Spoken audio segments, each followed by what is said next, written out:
wanted to try meditation, but you can't figure out where to fit it in your schedule? Or have you thought about trying it yet? You don't know who to listen to or what kind of guide to have or who to teach you. In this episode of the Soul Pod, I'm your host, Gary Lewis, and I talk to my former meditation instructor, Lisette Cooper. Lisette is far more than a meditation instructor. She is a woman of many amazing talents. And I was so blessed and fortunate to have her on the show. Lisette shares all her tips about how she works meditation and mindfulness into her very, very busy schedule. And she also shares insights about what to look for in a teacher and how to find the right one that connects with you. I think you'll gain a lot from this conversation with Lisette. I know I did. And I hope you have a listen. Thank you. Lisette Cooper, great to see you. Nice to see you, Gary. I've been looking forward to this podcast episode for a long time. So I'll tell you why. When I had the idea to create the Soul Pod, as you know, it was based on Ram Dass, and it was based on my experiences that I'd had in the past. And so when I first thought about these life-changing experiences that I've had that have made me consider my place on the earth and consider how exactly I am contributing to my soulful evolution, things that have really kind of moved me. One of the first most impactful events that I could think of is the Datun that I did at Dharma Ocean, where you were my meditation instructor. And I had not done anything like that before. So it's for me, I know most people in the room that I'd spoken with had done that before. I know for you, that was definitely not your first experience. You had done that a bunch. And I just thought, wouldn't it be amazing? Not my first rodeo. Yeah, not my first Datun. You know how I know that, by the way? So I'll give a little, so on the way there, I flew into Denver and then I took the bus with a bunch of other people down from Denver to Crestone, to the retreat center. You were on that bus, and so was another woman who I don't know who she was, but she seemed like she was a friend of yours. And I happened to be sitting directly behind you. And I don't think you knew this because I never mentioned it. And so you guys were chatting, and unfortunately, I wasn't eavesdropping, but you were chatting so loud, I was right behind you. So I heard everything you were saying.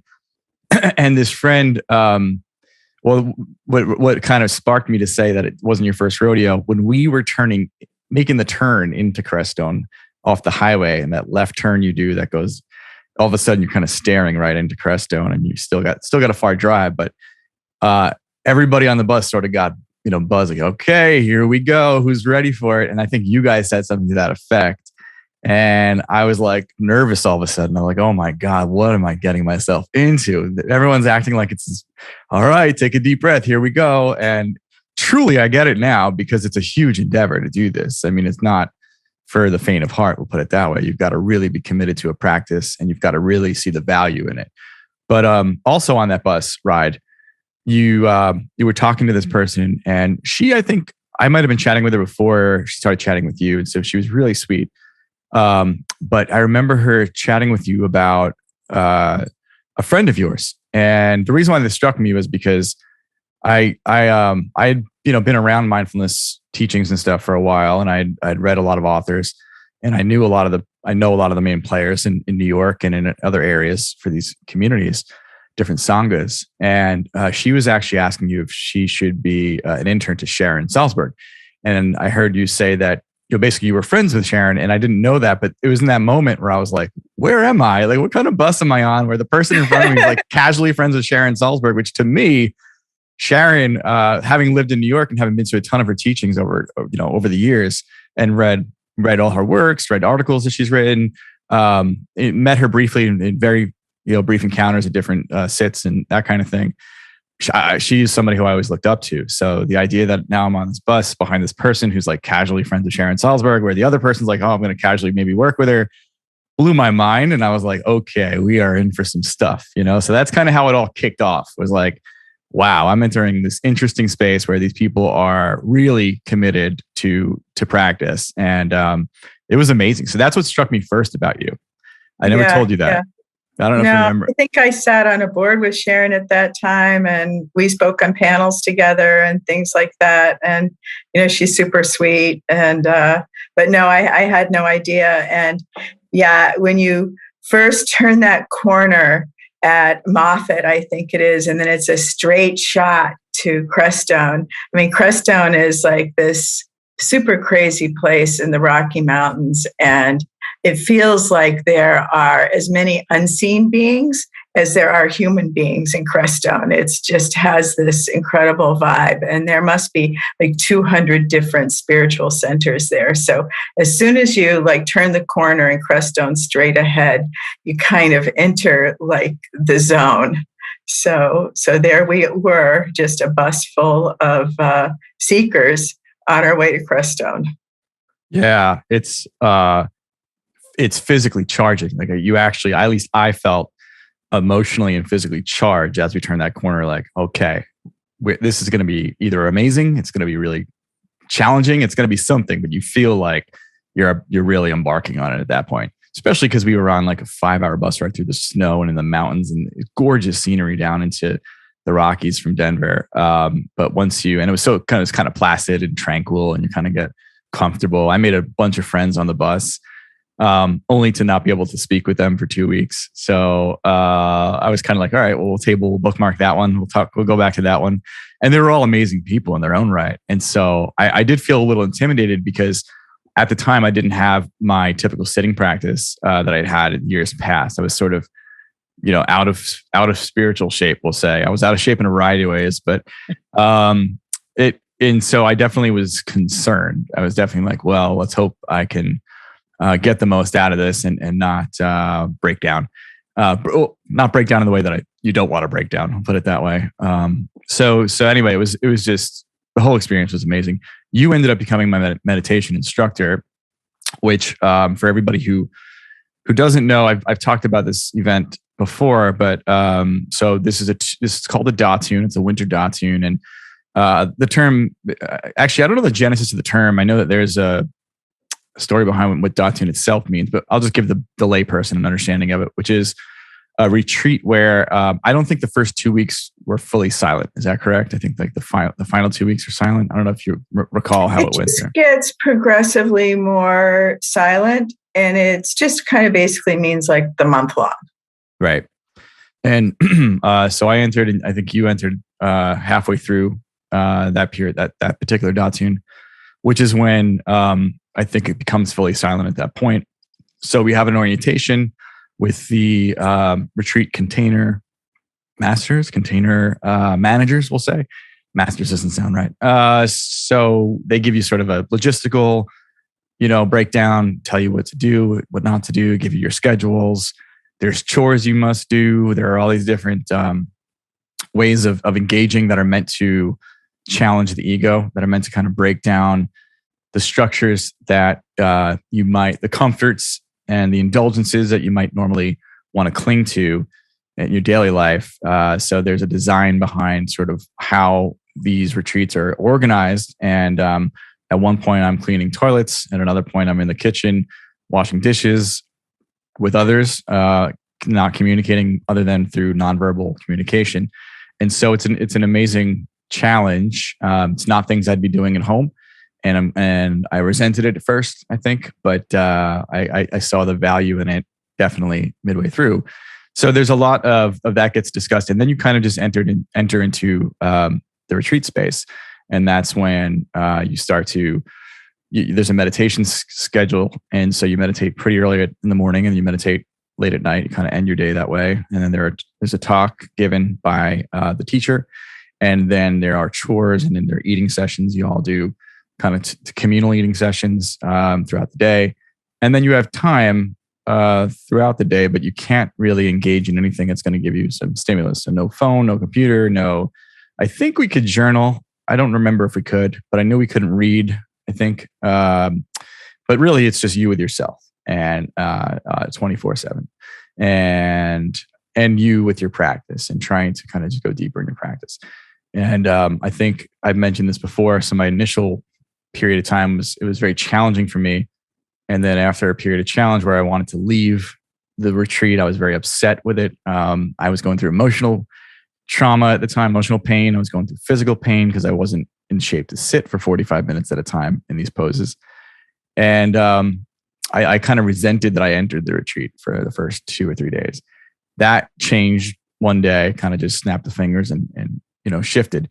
And then from that point forward, I just had an amazing experience from that point forward. And really, I started to feel what you talked about, the power of Crestone, the power of the area around it, the spiritual prominence of what's going on in that environment is so pronounced. The way the animals and the nature feels around you, it's a magical place. I don't know how to describe. Every time I try to describe it, I call it just magic is what it feels like. People think that you're going to go on a retreat and it's going to be like a vacation. They say, oh, I'm going off to, this meditation retreat for 2 weeks. And they're like, oh, have a nice time. But it's sort of anything but a vacation because, especially if it's a silent retreat, you're going through all of this like internal experience and hopefully all this internal growth. And what I find is that a retreat, it doesn't really matter how long it is, that it has the same kind of arc. Like if you go for a 2-day week, a 2-week retreat, a 2-month retreat, it's going to have this sort of same pattern of this entering the retreat, going through some kind of like big crisis in the retreat, and then sort of resolving itself, in the retreat. And they say that the going on retreat practice is like super important if you can do it, if you can get away on the meditation path. That when they look in scientific studies like they do at Richie Davidson's lab, that when you go from altered states, like really short-term changes, to altered traits, long-term changes, like in terms of being more peaceful or how you actually interact with people in your lives, that when you go on a meditation retreat, that it's as effective as like a 1-week retreat would be. I'm kind of estimating here, would be the same as like a year of daily meditation practice. So it really speeds up transformation. Yeah, I can attest to that. That's really interesting that sort of, so for those who don't know, Richard Davidson is a professor at University of Wisconsin in Madison. He has been engaged by the Dalai Lama himself in a variety of different mindfulness studies. He studied the brains of different monks that have been meditating long-term to determine all sorts of different effects on the brain of long-term meditation. He does lots of different types of these sorts of studies. But yeah, that's interesting that he's doing it, that he did it specific. I'm not surprised, to folks that are entering retreat situations and determining this difference between the altered state and altered traits. That to me, it just rings true of my own experience anecdotally. So I could see that science would confirm that. One of the things that the pandemic has done to interrupt a lot of people's lives, obviously, and I'm feeling the effect of it too, is that at the outset of the pandemic, I actually was prepared to go on a retreat. And I knew that I kind of had a feeling like, okay, it's about time I go on a retreat and kind of shake it up a little bit and get deeper into my practice. And unfortunately, the retreat center, closed. And so many of them were not open for a long time. And at a time when people really probably could have benefited the most from retreating. So I feel like virtual retreats are available, and those are always nice and good. But there's nothing kind of quite like being in a physical setting where you're devoted to that practice and you're in a setting with others physically, in a sangha where everybody's sort of committed to going sort of deeper into their practice in this particular way. Yeah, I totally agree. I've done a number of virtual retreats during the pandemic, and they've been really, really good. But I've only did one like 2-day retreat, that was in person during the whole pandemic. And I think, it just can't really replicate that whole like closed container where you have no way to get away from the retreat schedule, no way to get away from your mind, like no way to like just sit and look at your phone or do something, you're not supposed to be doing during that time. There's something about that discipline of like, oh my God, holy cow, I have to keep doing this practice and, I can't stand it anymore, but I'm still here.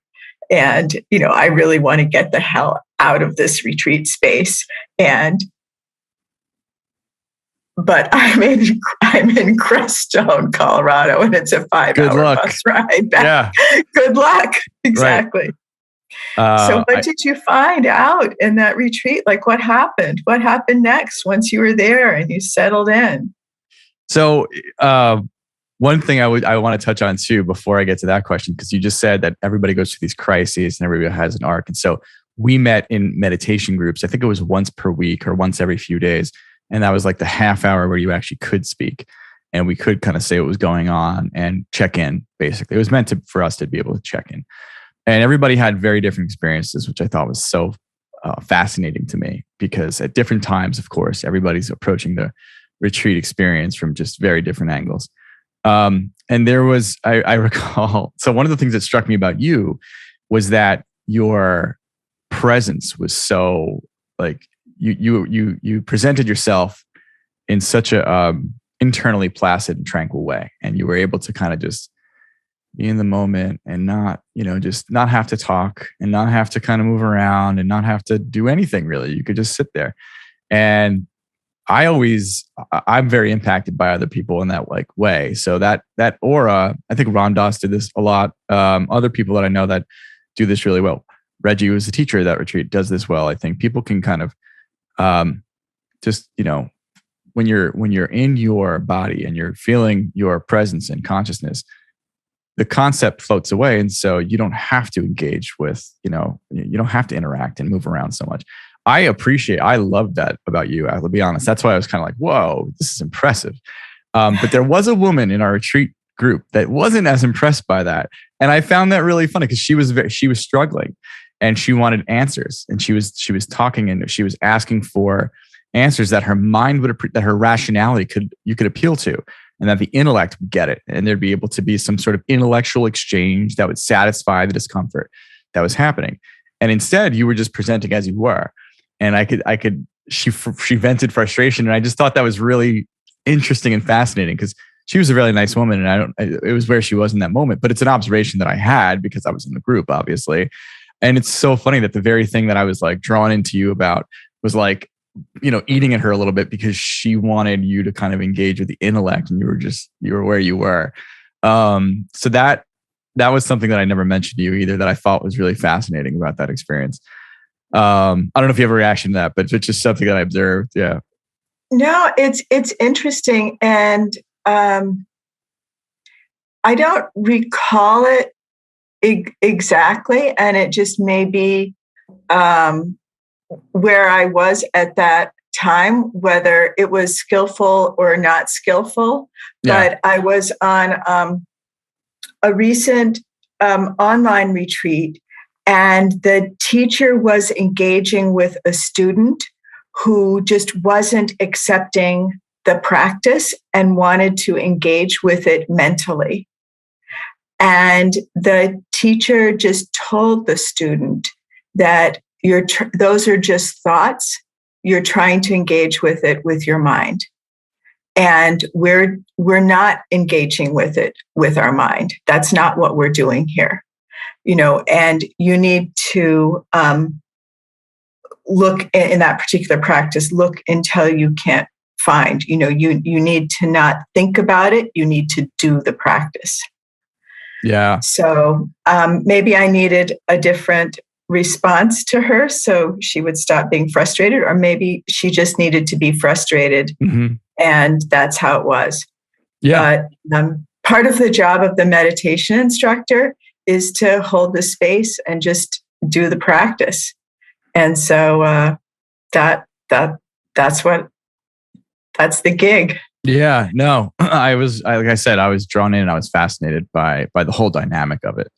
And particularly what you brought to it. So that's why I was really excited to have you on today, because I feel like you embody, when I think of people who really, and then this is something I do want to talk about actually, and we'll get to my experience, but I wanted to talk about the fact that for those who are listening and watching, very often the premise of this podcast, many people are like, that's nice that you do this. You have the time, you have the energy, you have resources, you're able to sit and meditate in a given day. I don't have time. I've got to work. I've got my kid running around. I've got bills to pay. I've got to figure out what's going on over here and there, et cetera, et cetera. And I hear this very often. But what I do know is that people will respond when they hear that, well, I'm actually working a full-time job. I have essentially 2 other full-time jobs on the side. I've got all sorts of things going on. People would say I'm objectively a very busy person, I think, if you look at my schedule. And yet I prioritize mindfulness. I prioritize activities that are going to help me feel more engaged at the soulful level and spiritual level, because there's a variety of reasons. I won't give mine, but essentially I'm motivated to live by, my purpose is to evolve my soul on this plane, on this vessel, and try to do what I can for it. All the other stuff for me is tangential and it all contributes to it. But that's me. Still somebody who has different motivations. I think they tend to respect people who are out in the world, right? Out in business or whatever, or in their day-to-day jobs, have families, do all these things, and still find ways to create the time and space to practice. And in your case, I think you're like a shining example of that. And so I feel like, you've had amazing success at the business level. I don't want to get this wrong, but were you the CEO or did you create Athena Capital? Was that hedge fund something you designed, or is it? Yeah. Yeah. I was the founder and CEO of Athena Capital Advisors. We were a wealth management and OCIO firm. We grew to like $6 billion.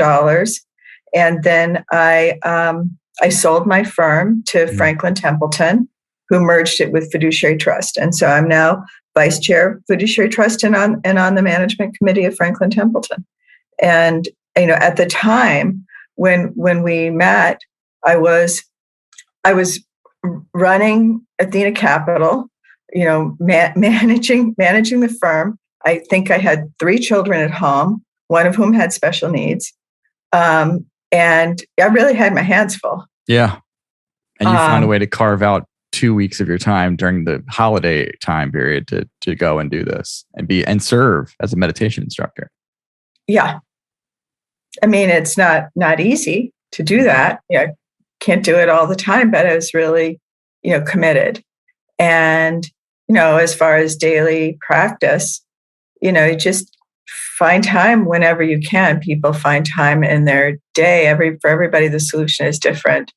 For me, it was usually waking up before everybody else in the household and practicing super early in the morning.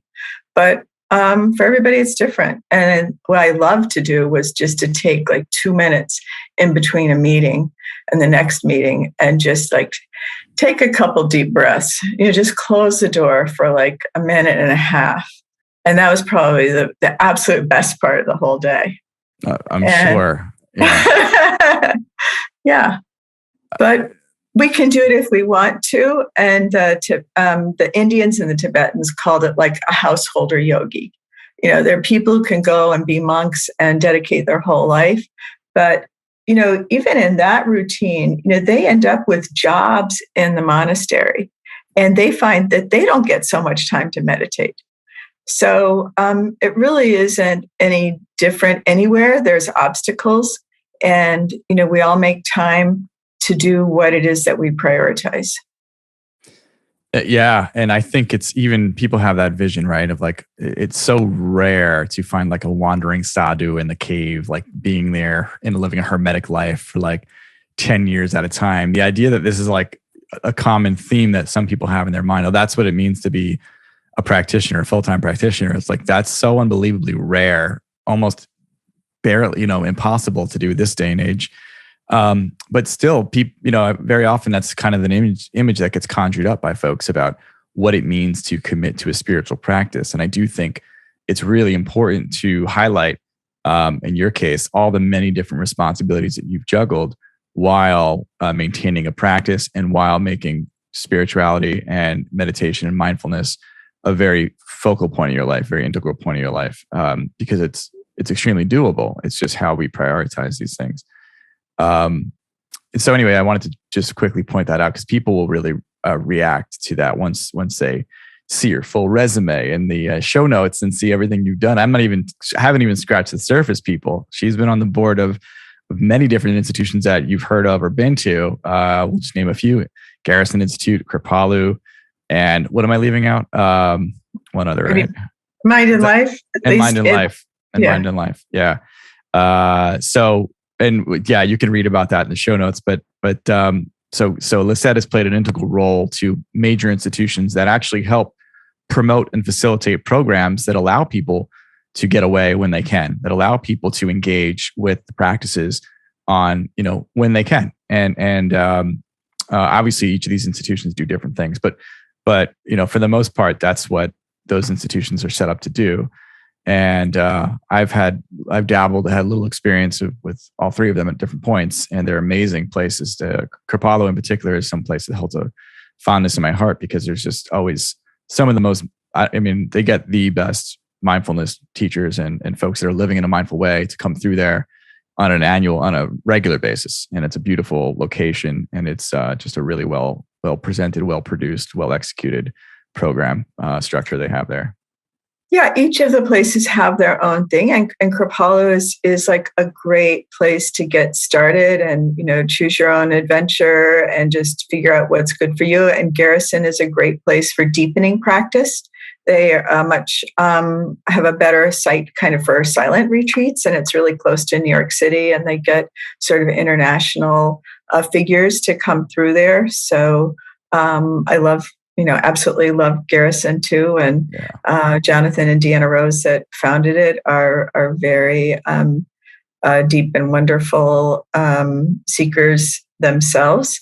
So they have kind of different flavors. And then Mind and Life has a lot of online programs now and podcasts themselves too. And they've always been about the intersection of contemplative practice and science. And I was a former scientist, so that's like super interesting to me, like the things we were talking about earlier with Richie Davidson. And in some ways, maybe science is the religion of modern times, getting together physicists or neuroscientists with contemplatives. And, there's a lot I think, can learn from each other. And we're still discovering. So that's a great segue to get me back to what you asked my experience of the retreat, and also kind of focuses on the theme of this podcast, which I intend to have. So far, we've had some therapists, we've had some folks that have dealt with trauma work that have been guests on this podcast. I'm starting from that position mostly because what I learned in that retreat was that I had trauma work that I needed to kind of work with in order to feel the sensory experience of my inner chakras, of my inner parts of my body, to get through the tough exterior, the tough conditioning that's been built up over time as a result of trauma, different traumas in my life. And which wouldn't really, even though I had the focus and the attention, I still had some impediments to experiencing the somatic, the level of somatic experience and the breath work that we were working on in that particular retreat. What I learned was by asking Reggie, the retreat teacher, I asked him, I think I wrote a question to him and said something about having trouble breaking through to the channels. He wrote back like, you should look into Peter Levine's work on, Waking the Tiger. On Peter Levine is a person who created somatic experiencing in response to the research that had been coming out of many different institutions, including Bessel van der Kolk's work, which I've mentioned a number of times in this podcast. He was the former director of the Harvard Psychiatry Program, where he was working with veterans in PTSD settings, and they've for years in the 80s and 90s were medicating these veterans, not seeing a lot of progress long term in the recidivism of PTSD in these patients. And it wasn't until he decided that he needed to look at different research out there to understand exactly what was going on. And so it took a few case studies of his to realize that when people would describe their experience of their traumatic event that would lead to PTSD, for example, it ultimately for him came back to the fact that trauma was being stored in the body. You weren't going to get through to the parts of the brain that the typical medication treatment would work on, or the typical talk therapy treatment would work on. Those types of treatments were not responding. The patients were not responding because in the research he had done, basically he had determined that we hold in the reptilian part of our brain, the limbic system of our brain, which triggers down into our body and our nervous system. We actually hold and store these data points of trauma in the body because we are so when we experience these traumatic moments, very often at a younger age, we don't have the faculties to work them through. So we just kind of get overwhelmed, and then they actually end up seeping in through our limbic system into our body, and they're just trapped there. They're held there for decades at times, maybe for a lifetime for some people, a lot of people. And so he realized that in order to work with trauma, he started to look to things like what animals do when they experience a traumatic event. And they're able to physically shake it off and run and kind of keep running if it's a fight or flight. If an animal has a tendency to be a flight response individual or an animal, they ended up, running away, right? And that running away, if you're a deer and you're getting chased by a lion, you can actually shake off the trauma of the event because you're engaging and you're actively moving from it, and you don't hold it, and there's no deleterious effect from the PTSD because you've moved away from it. And to me, that was fascinating. And so on that body of work, there are people out there that are doing important things. Also, Bessel recommends yoga for that reason. He says through yoga, through certain movements in our body, we can move that trauma. So for me, that was the greatest learning experience that I took from that meditation retreat, was that while I felt like conceptually I understood the practices pretty well, intellectually I really appreciated where they were coming from, and I saw the reasoning for it, and I felt like the rationale was great. And I'm a very conceptual person, so that all appealed to me. But I still was a little frustrated that I couldn't break through. And learning that this was likely the reason set me off on a new path.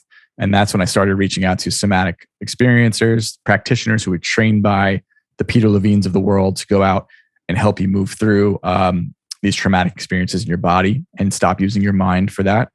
I started talking to Rolfers, people who do really deep massage work that are intended to also play with the fascia of the body it's intended to kind of move around where this trauma could be stored.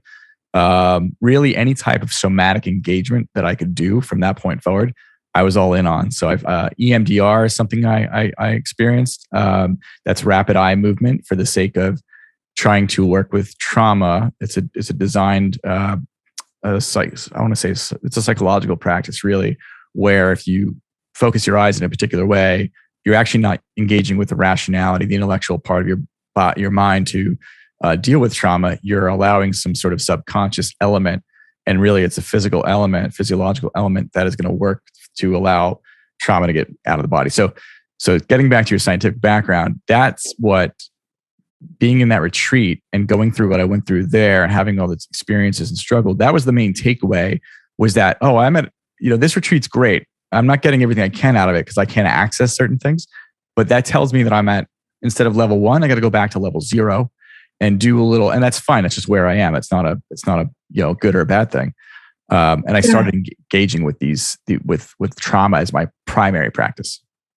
I think it's super important. And I think that a lot of, maybe it's super important in Tibet and India and the East, but I know it's super important for us Westerners. And I think we have to engage spirituality and psychology at the same time. I think otherwise we really risk spiritual bypassing and thinking that we're doing something spiritual, but we're really just numbing out or, retreating into a peaceful experience.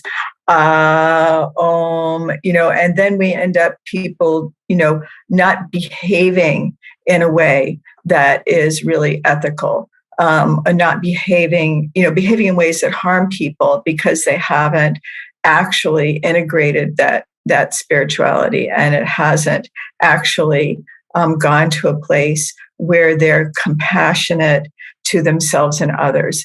That, that the result of spirituality has to really start at home, and, with healing our own stuff. We have to take care of our own stuff so that we can take care of others.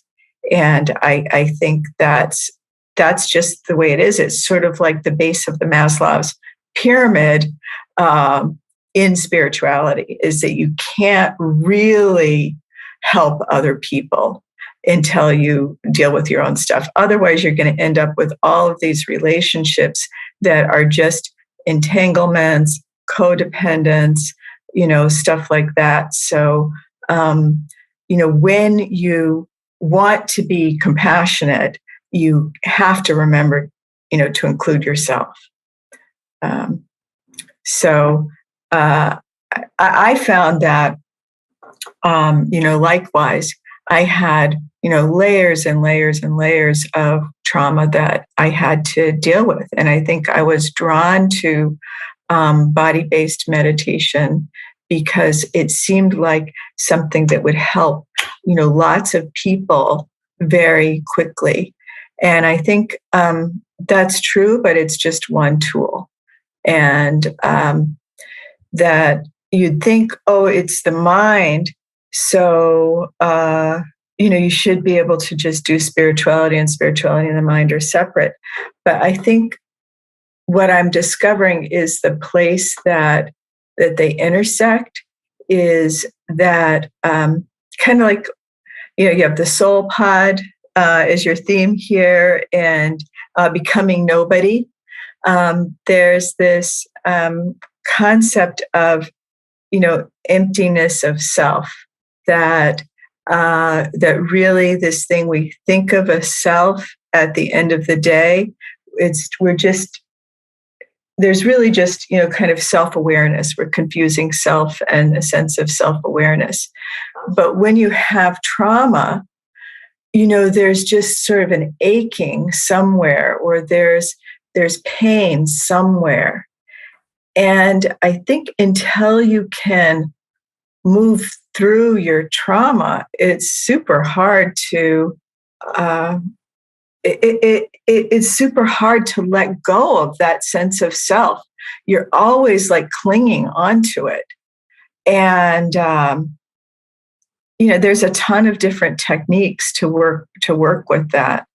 And yeah, I worked with internal family systems was one that I worked with. Short-term intensive dynamic psychotherapy was another one that I worked with. And I just found it was super helpful. And that if we're kidding ourselves, if we think that we can go on and become, spiritually enlightened and ignore our trauma. Okay, if you're watching this on YouTube, you'll notice that my image quality is pretty poor right now. It's because we had a technical glitch after Lisette gave that great response to what I was talking about in terms of where we all are at our different paths. So don't mind the blurriness, but if you're listening to this, it doesn't matter. You can't see me, so it's all good. So I heard the term spiritual bypassing, and that perked me up because John Wellwood was somebody who I felt a strong connection to. And I actually emailed immediately after that retreat because I wanted to explore if the things that I had been doing in the past was in fact spiritual bypassing. I wanted to really understand it. So I picked up a bunch of, I searched the term, and it looked to me that John Wellwood was one of the first people to actually coin that term. And he's a student of Trungpa Rinpoche, just like our teacher at the time, Reggie Ray, was a student of Trungpa Rinpoche, just like so many amazing teachers of our current modern times. Pema Chodron is a student of Trungpa Rinpoche. John Baker is a student of Trungpa. So many amazing different teachers are a student of Chogyam Trungpa. And I should mention, by the way, we had my close friend C.T. Tamura, who's a meditation instructor in New York, on our second episode, and he's a student of John Baker. And CT and I met at dinner for my cousin, and my cousin's friend had just married CT, and he and John are very close. And so I had started talking about Dharma Ocean and being connected to that song at the time. And so we had this great connection with Trungpa, and it was just, it got me he got me acquainted with John Baker, and John Baker is a pretty amazing teacher in New York. And one of the things I can't believe is he just doesn't have a following. He doesn't have enough people that know about him. And I feel like, as I said to CT in that conversation on our episode, it's amazing to me how many just impactful people walking around this earth with great insights, having studied, practiced for decades at a time, embody the teachings, embody what it is to live in a mindful way, a compassionate way. You can feel their presence. You could feel their aura jump off at you when you're around them. And so you just get impacted. And yet he's got a little room in the Lower East Side on like Tuesday nights where you can pay $10 and maybe like 10 to 15 to 20 people show up in a given week to go hear this guy speak. And it's kind of crazy to me that he doesn't have a bigger platform. So that's a topic and I don't know if you have an opinion about that, but that always blows my mind. Well, I think one thing that's just important to say, don't need to get into all the details of it, but since those many years ago when we were at Datan with Reggie Ray, that I'm no longer studying with Reggie Ray, but I still do consider myself absolutely in the lineage of Chogyam Trungpa Rinpoche. Right. And, and I do think, although, he had what's called crazy wisdom, and a lot of interesting things happened, that he's really a special meditation master, and he did spark a lot of interesting things, and has a number of really great students who are really do embody the teachings. And he did have an authentic lineage that he brought here to America, and some interesting things have happened along the way. Not every single one of his students has embodied it as fully as we might hope, but he has some really fantastic students who have gone on to become great teachers themselves. So that gets to a little bit, I want you to be able to talk about your trauma thing, but a little bit to the topic of choosing a teacher. And it is a hard thing to do. And there's definitely a buyer beware aspect. And there have been a lot of, blow-ups and craziness here in the West. And there's a book that I love by Zongsar Jamyang Kinsey, kind of a mouthful for us Westerners, but the title isn't. And it's called The Guru Drinks Bourbon. And it's all about choosing a teacher. And there's some really interesting little blurbs by the Dalai Lama, a couple pages long, and by Mingyur Rinpoche that you can search on the web about choosing a teacher. And it's really, there's some things like, the guru should have an authentic lineage. The guru should be kind, should be learned, and should not be interested in your wallet, thighs, or toes. So, there's a few good ones in there. So, and then most people have a lot of teachers over time, but it really helps in terms of transformation to settle down with one teacher that you can have that kind of container where you're willing to really pay attention to what they're teaching you, that you can form some kind of bond with. So that's just talking a little bit lightly about the guru principle. But at some point in your studies, it is helpful, I think, to get past what you can get on an app and actually have interaction with a human being, so that you can get a little more something directed to your own particular path and unique experience. So as long as you're talking about students of Chogyam Trungpa Rinpoche, there are a lot of really great ones out there, but no matter who you're going to pick, there are wonderful sons of Tulku origin And all of his sons, I think, are fantastic teachers, whether it's Chukyinima or Mingyur Rinpoche or Sokni Rinpoche. They're all fantastic. And there's tons of other non-Tibetan teachers out there, Western teachers who are great. So I won't plug any more of my favorite ones. You can find them. Yeah, no, Sharon's wonderful. Sharon is wonderful. Okay. Yeah, as we've talked before, my ex-girlfriend, who's now one of my best friends, she studies with Chokyinima Rinpoche, who you just mentioned, and she was drawn to him for the very reasons that you're talking about. He's just a kind spirit. He doesn't have that sort of tough love, crazy wisdom thing that sort of was what Trungpa Rinpoche was known for, which is what many people embraced him for. That I actually personally had trouble, to be honest. To this day, I've never really had a lot of, because it's tough to get. You don't get firsthand accounts, or the accounts you get at those times, they seem like they're sensationalized. You don't really know really what was going on, but there are stories out there about the way he behaved, and some of it's been documented on film and otherwise. And it's like, there's this genius and there's this person who, in many ways, people feel was, half in this realm, half out of this realm. He was sort of an elevated being, and however you want to refer to it in Buddhist terms or in Western terms, somebody who clearly carried a certain spiritual presence that was other than or beyond or further than just our physical plane, many would argue.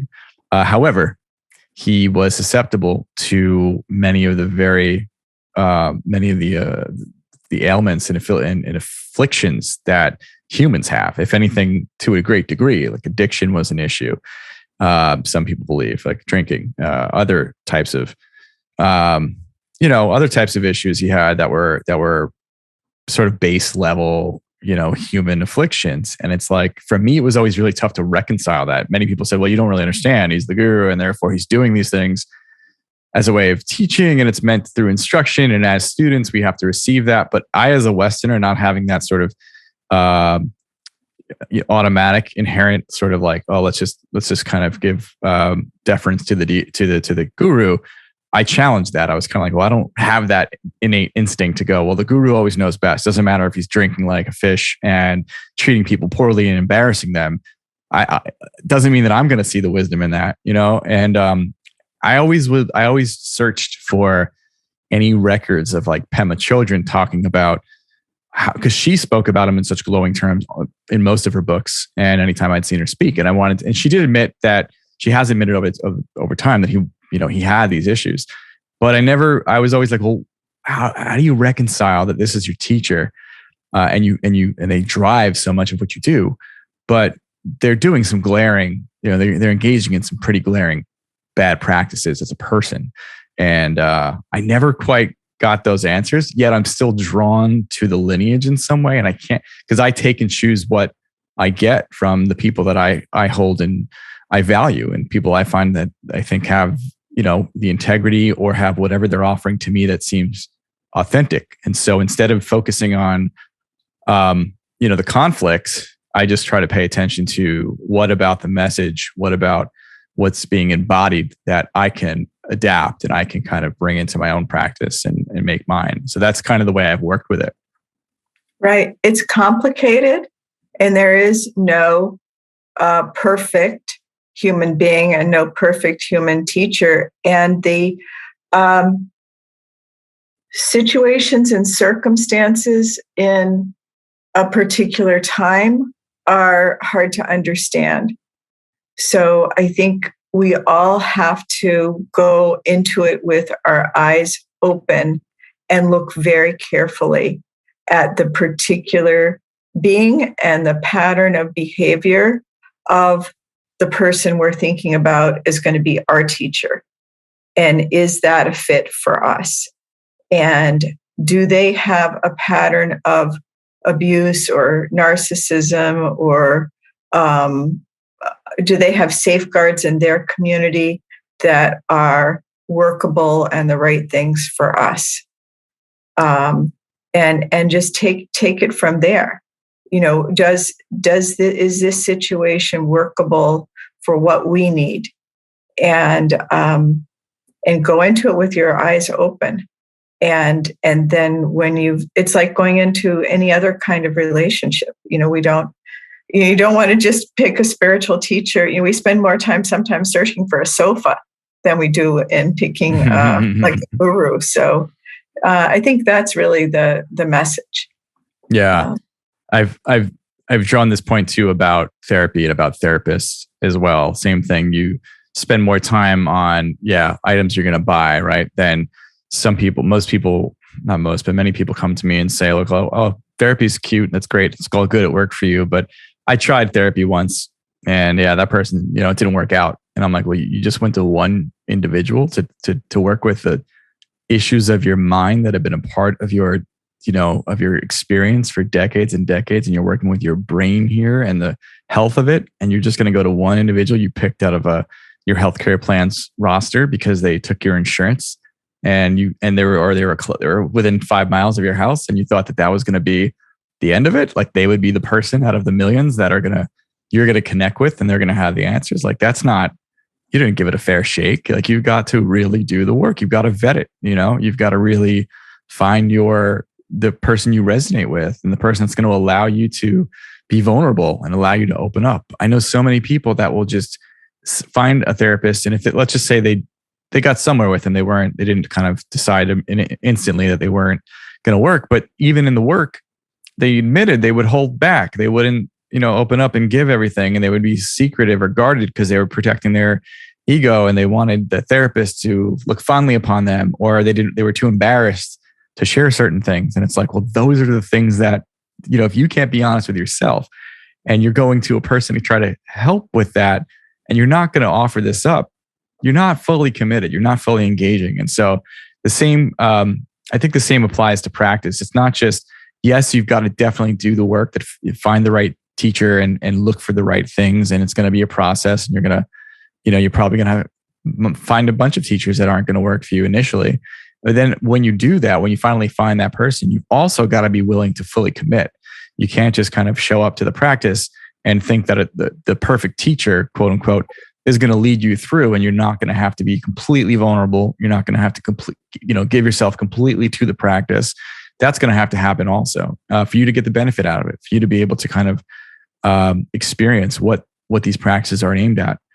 And I just want to, on that note, we have a few minutes left. I want to really definitely get to this point, because the person who I've settled on as my teacher, who is no longer on this earth, is Ram Dass. And he's sort of why I created this podcast. And it's funny because I've done, as you know, Lisette, I'm a lawyer. And so I used to be an investigative lawyer. I've been a federal prosecutor in my background.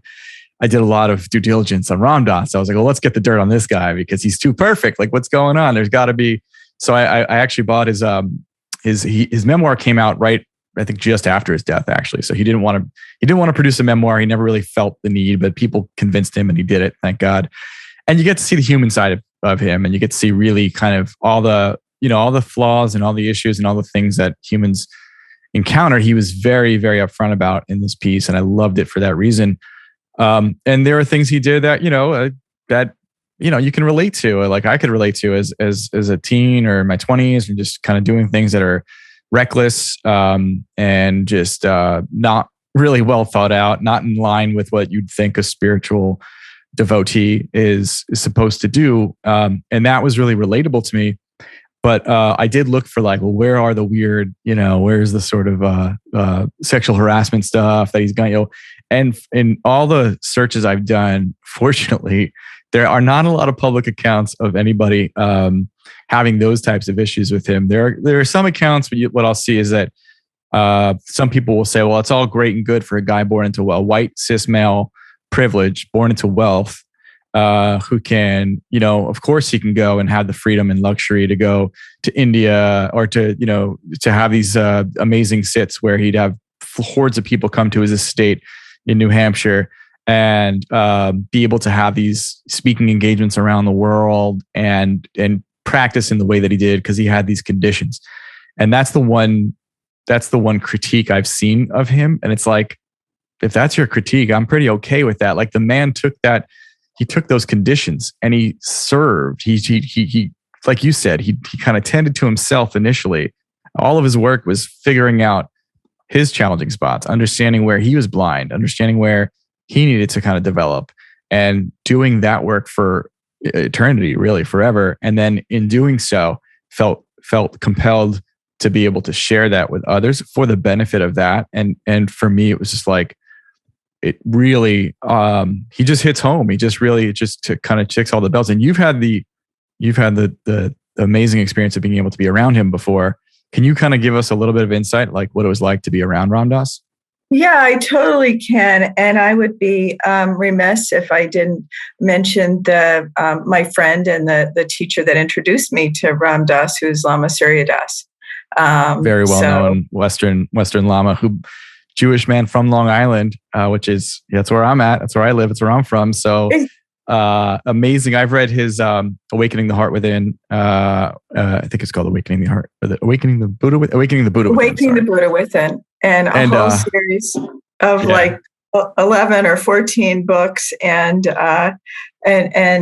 very humorous, but very accessible. Great teacher of Dzogchen, and lives nearby me in Massachusetts. But he introduced me to Ram Dass in Hawaii, and I had the great privilege to go over in the afternoons and hang out for the Hanuman Chalisa, or go to dinner with a variety of people, and go for the Monday mornings when we go out swimming and out to the ocean, and there he'd come with his wheelchair, and it'd be, oh boy, oh boy, oh boy, oh joy, oh joy, oh joy. And we'd all throw rose petals out there. But, there's always, this big picture of Maharaji under his plaid blanket in the living room. And, the whole house was full of such love. And I think that's what I think of when I think of Ram Dass, is I just think of pure love. And that's really what he was all about. And he channeled Maharaji, Neem Karoli Baba, with his big heart. And that's really what he's all about. And when I do my practice, and I bring in the retinue, is what I call it, but all the assembly of all of my gurus and teachers and lineage, and whether it's from Christian and Jewish and Hindu and Buddhist and all the different backgrounds, but all the mentors and teachers who have been with me over the years, I always am sure to bring in Ram Dass and Neem Karoli Baba. And they're so inspiring, and they're still with me. Yeah, that's beautiful. And you're describing the house as I'd imagine it to be. My last episode was me talking about the premise of becoming nobody and how Ram Dass described it. And then I took it and broke it down as sort of practical elements of how I've applied it in my life. And in that documentary, Becoming Nobody, where Jamie Catto, he interviewed Ram Dass, you just got the sense of that from the house, the physical experience of the house, which was he, especially in his later years, intended to kind of create an environment of pure love around him. And he really embodied that, at least my experience of it from afar. But I can imagine him. And I feel touched just to talk to somebody who's been there and kind of experienced it firsthand and direct. I wish I would have when he was still alive. I was actually scheduled to go on his retreat that spring of 2020, just before he passed.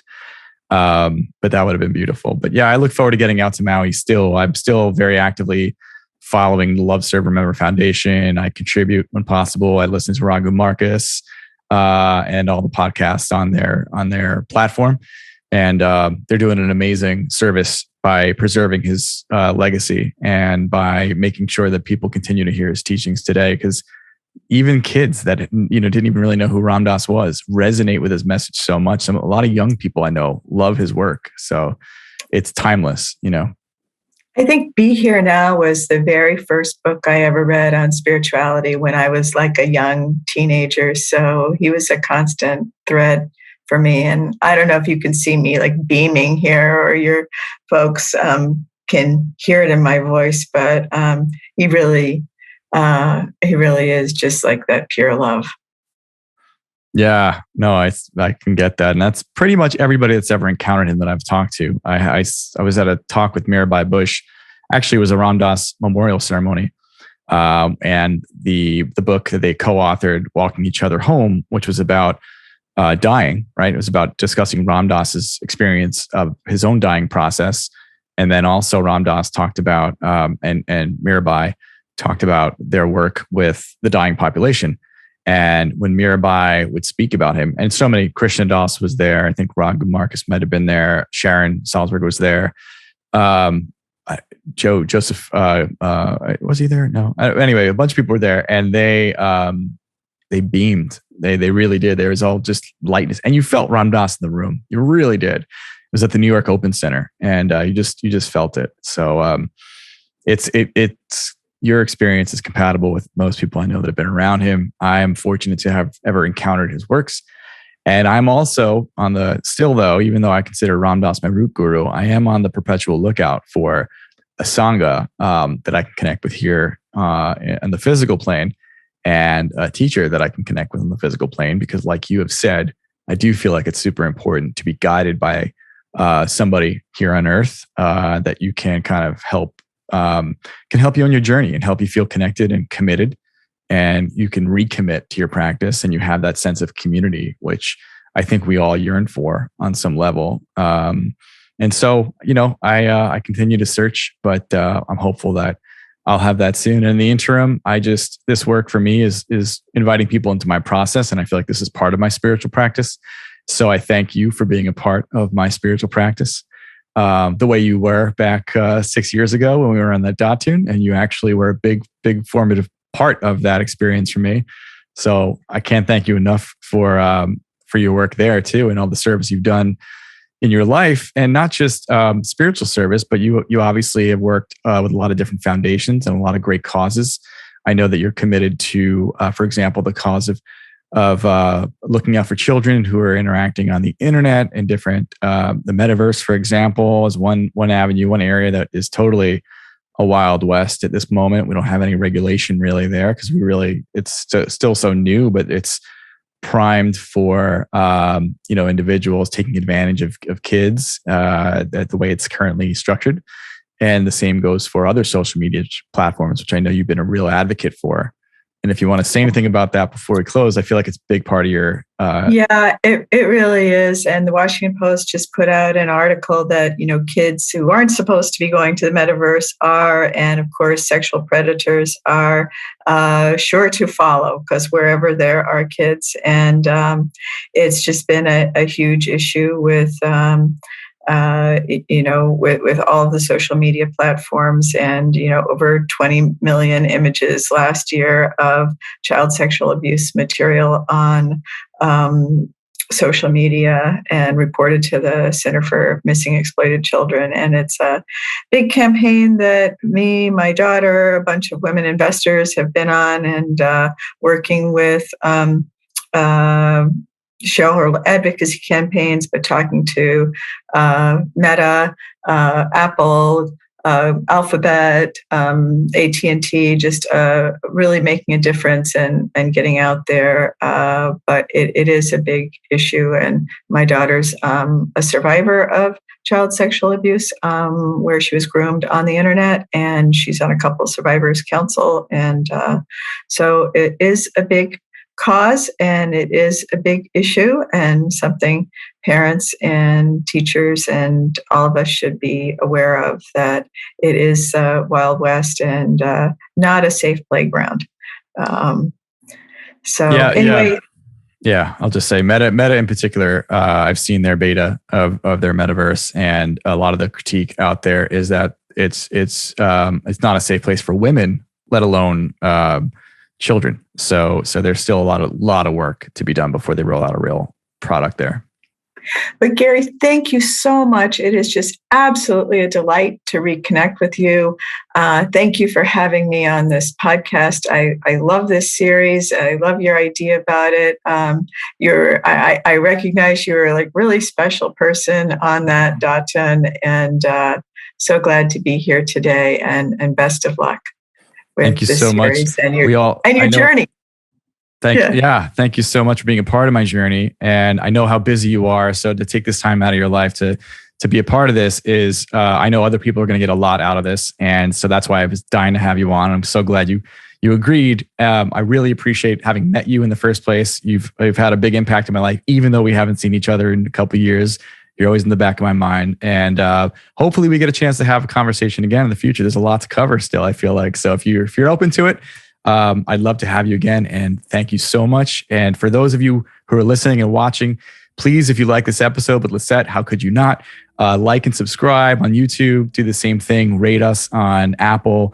Everybody you tell about this podcast, the more you do that, the more you get others to see it and hear it. And that's really the main goal here. So thank you so much, Lisette. And look forward to seeing you all the next time on the Soul Pod. Hope to see you soon. Take care, Gary. Bye-bye. Bye.